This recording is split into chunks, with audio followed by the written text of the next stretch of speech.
Bien avant Kinshasa, ces entrepreneurs étaient le week-end dans la capitale brazzavilloise. La reconquête de l'économie des nations africaines par le renouvellement et le renforcement d'une dynamique économique entre les deux pays, principaux sujets au cœur de cette rencontre. La rencontre Makutano plus qu'ambitieuse cette année. Pour la 4e édition, ce réseau veut conquérir Congo-Brazzaville. La traversée du fleuve Congo était une nécessité pour ce chef d'entreprise venu de la RDC à la rencontre de leurs homologues de l'autre côté du fleuve. À la tête de la délégation, Lambert Matou Koumemas, entouré des délégués de la Chambre de commerce franco-congolaise, ceux de la FEC et la NAPI. La délégation de Brazzaville, elle, étant constituée du président de la Chambre de commerce congolais, la ministre des PME et marraine de la rencontre. Objectif, reconquérir l'économie des nations africaines par le renouvellement et le renforcement d'une dynamique économique entre les deux pays. L'appartenance à plusieurs institutions continentales et surtout sous-régionales nous confère l'avantage d'un accès à un marché porteur, mais également de dialogue et d'harmonisation de nos démarches pour un développement équilibré avec des responsabilités partagées. Que nos frères et sœurs du Congo comprennent qu'ils ont cette responsabilité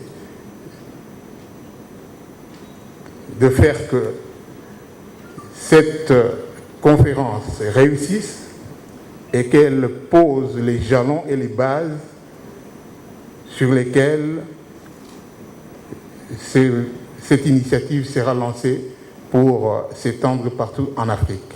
Une rencontre qui connaît la participation de plus de 500 chefs d'entreprise des secteurs publics et privés des deux Congos. Makutano, c'est une force des propositions qui vient briser les barrières. Ce déploiement à Brazzaville répond à la vocation africaine de cet événement. C'est donc une grande première pour la ville capitale de la République du Congo, voisine de Kinshasa, d'abriter cette grande rencontre des hommes d'affaires d'Afrique et du monde. Makutano se veut être non seulement une véritable dynamique d'implication des chefs d'entreprise des deux rives du fleuve Congo, mais aussi des acteurs économiques internationaux en vue de conduire les deux pays frères à l'émergence. Nous, organisateurs du Makutano, nous sommes en fait que des facilitateurs de business. À ce jour, le Makutano compte près de 100 projets réellement réalisés grâce au réseau. Ce pont économique que le Makutano bâtit aujourd'hui en tant que réseau entre les deux Congos est un premier pas, et je dis, est historique. Un panel homogène a animé la rencontre sur la valorisation du contenu local dans le pôle Malébo.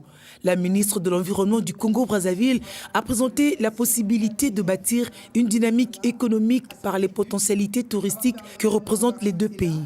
Le DG de la NAPI est revenu sur la nécessité de co-entreprise en tablant sur les questions de l'unicité monétaire. Le vice-président de la FEC a, lui, sollicité l'implication des pouvoirs publics pour faire sauter les verrous administratifs, fiscaux et douaniers dans les frontières. Une synergie qui boosterait l'économie africaine.